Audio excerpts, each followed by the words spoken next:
আমি একটি ছোট্ট গল্প বলতে চাই। সেই গল্পে আসল যেটা আছে সেটা হলো একটা ঈগল পাখি। ঈগল যখন আকাশে ওড়ে তখন তার সবচেয়ে বড় শত্রু হচ্ছে কাক। ঈগল যখন আকাশে উঠতে থাকে, কাক তখন তার ঘাড়ে বসে ঠোকর দেওয়ার চেষ্টা করে।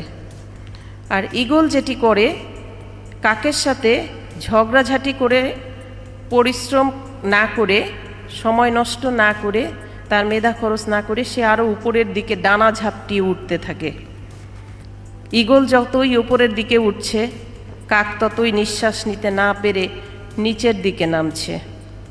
আজকে সামনের সারির মানুষ যারা এবং পেছনের সারির মানুষ যারা, আমরা যারা মানুষ, আমাদের জীবনে প্রত্যেকেরই এই রকম ঈগলের মতো যদি পরিশ্রম করার মানসিকতা থাকে, ডানা ঝাপটিয়ে যদি উপরের দিকে উঠতে পারি, তাহলে আমাদের পেছনে যারা লেগে আছে তারা অটোমেটিক্যালি নিঃশ্বাস নিতে না পেরে নিচের দিকে পড়ে যাবে।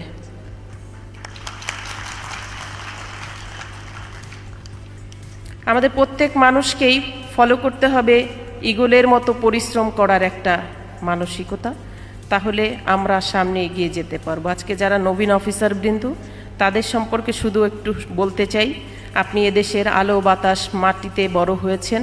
আপনি স্কুল কলেজ বিশ্ববিদ্যালয় কোচিং যেখানেই বলেন না কেন, আপনার যেই টাকাটি ছিল সেই টাকা দিয়ে এদেশের মানুষ, এদেশের ট্যাক্সের টাকায় কিন্তু আপনি মোটামুটি অনেক ধরনের সুযোগ সুবিধা ভোগ করেছেন।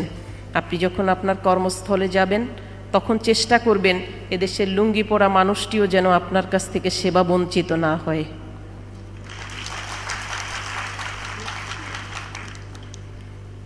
আপনার সততা দিয়ে এদেশকে অনেক দূরে এগিয়ে নিয়ে যাবেন।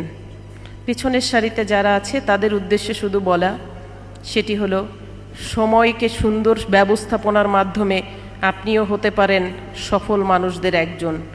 সময় যদি ঠিকঠাক মতো নির্ধারণ করা না যায়, তাহলে আপনি সফলদের তালিকায় আসতে পারবেন না।